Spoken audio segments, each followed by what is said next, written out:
All right, my name's Jay Wisbey. I'm like Aaron's counterpart from Central Kansas District, Saline and Ottawa County. My office is in Salina, north end of K-State Salina facility. So I'm a little ways from home. I'm kind of on the road tour with Sarah, it seems like. Today I'm going over adjuvants and weed control with adjuvants, right? And just kind of covering that. I have a few slides here, and really what I'm going to get to is the table that you've seen sitting here. We hauled it out there. We're going to get up and be able to stand up and take a look at seeing things in real life. So,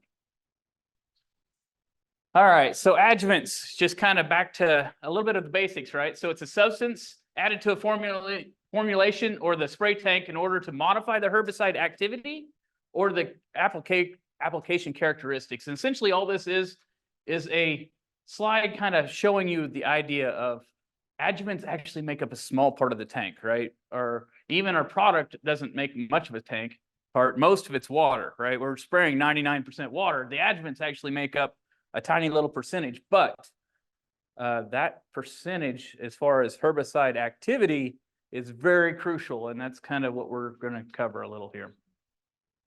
Adjuvants can be based into two different kind of groups, is what can be thought of as two different kinds of groups, right? Utility, do not affect weed control. So thinking along utility, it would modify application characteristics. That might be a drift reduction agent, right? Something that's supposed to make droplets similar size, reduce fines. Another one would be a defoamer.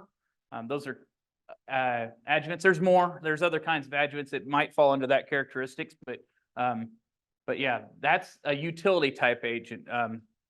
An activator agent would be more of the improves the herbicide effectiveness, modifies the spray characteristics, non-ionic surfactants, crop oils, methylated seed oils, those kind of things are what we're really going with activator agents and adjuvants. So why are they needed? Our goal is to keep the droplets on the surface of the leaf, right? And actually, leaf surfaces aren't really designed to hold water. You know, that's not what their design is. They shed water to the ground. The roots are on a leaf, on a plant, the roots are what take up water, not the leaves. So actually, leaf surfaces naturally repel water. So the herbicides have to be used to, they have to dissolve into the leaf and stay on the leaf, and got to stay there long enough to be absorbed into the plant. Many herbicides are weak acids, so they change in response to pH as well. So some of our adjuvants as well are acidifying agents, in fact.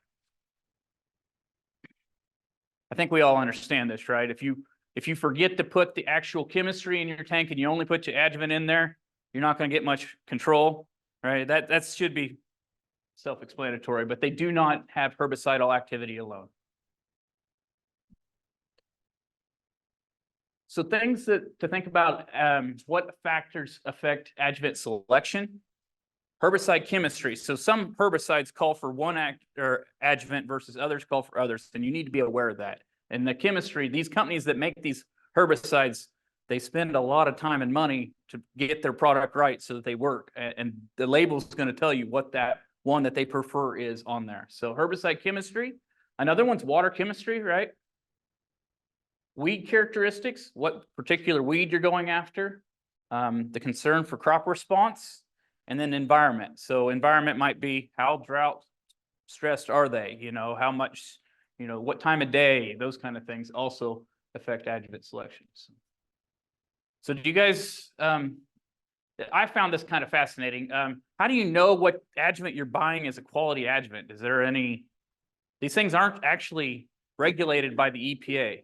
I say that, I don't want them regulated by the EPA either, right? They've got enough things to deal with. I'd hate to think if this actually fell in that realm. So there is a group of, basically it's called the Council of Producers and Distributors of Technology. Basically, a lot of these companies that make adjuvants, not all of them, there's some major ones that are not in there.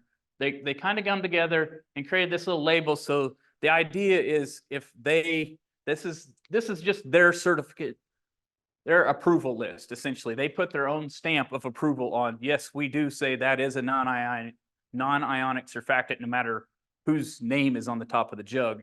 They gave each other this approval. So kind of interesting. So you'll see that on some jugs, others are not. I'm not saying if it doesn't have this, it's wrong because there's some major companies that sell a lot of adjuvants that are not a part of this group as well, but there is several that do. So surfactants. We're talking about improving the dispersal, the spreading, wetting, water wetters, right? So essentially, you're modifying the surface characteristics. You're breaking down that surface tension of the droplet. These droplets form natural surface tension. They stay in droplet form. Water stays in droplet form unless you have this agent that helps flatten it out. And that's just kind of showing you if the droplet just forms a little bit of coverage versus completely flattened out, gets absorbed into the plant, you should get the best weed control if you can get that flattened out on the leaf and staying there. So this is a general oils, right? So we're talking crop oil concentrates, methylated seed oils.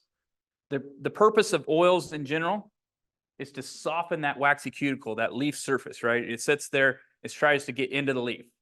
Naturally, that's kind of aggressive. We all understand that, right? So it increases the potential for crop injury. So it's not just doing this to weeds, it's also doing this to whatever crop you're putting this on. So you got to take that into account when you're thinking about what you're spraying and what chemistry you're using as far as the possibility of crop injury. So AMS, one of the things AMS does is alter the pH, right? So it decreases the pH of the leaf surface, and then it kind of makes the water hang around a little longer. So it keeps weak acids, herbicides are more lipophilic, meaning it holds water longer. The idea is if it holds water longer, it'll stick around just a little bit longer so that it has time to be absorbed. And that is part of what AMS does. It's not the only thing. The other thing that I generally always have thought about AMS is and how many people have hard water? Basically everybody, right? It's that calcium in the water that can bind to glyphosate. And so by putting AMS, it's an acidifying agent, it will take care of that calcium issue. You don't want your herbicide being tied up by your hard water. Essentially, you treat your water first. And that's the key about AMS. You got to treat your water first. You put it in prior to everything else. You don't put it in at the end because otherwise you're not treating your calcium, right? I think you all understand that, but okay, this is the jar test. How many people have heard of the jar test? How many people have actually done the jar test? There's a few here. Okay, I'm impressed. You're beating most of the crowd. I've been asking that all over the state at this point, or at least Western half. Very few people actually seem to do it. Why do we do it? So we don't do a tank test, right? You do it in a jar so you don't have 1,000 gallons of something you don't want to deal with in a tank, right? And I've had some people, how many people have done a tank test and wish they would have done? Oh, there's one. Okay, see, it's happened. Those are the memories you will never forget. My whole point of the jar test is to just think about if I haven't put these chemistries in the tank before, I'm not sure whether or not they actually commingle the right way. A jar test can answer that question without you messing up your afternoon and maybe the rest of the week. I don't know what it takes to get that thing back integrated into each other. There is compatibility agents too, but who wants to actually rely on those? If you can avoid it with the jar test, I guess. And I believe this is my last slide, and we'll go out there afterwards. It's just talking about tank mix order, right? So in general, wettables, agitation, liquids, emulsifiable concentrates, then surfactants. Is that true all the time? It's not as simple as that anymore. With some of our new chemistries, the label is the law. You got to follow the label, and there are some reasons why they changed that order up.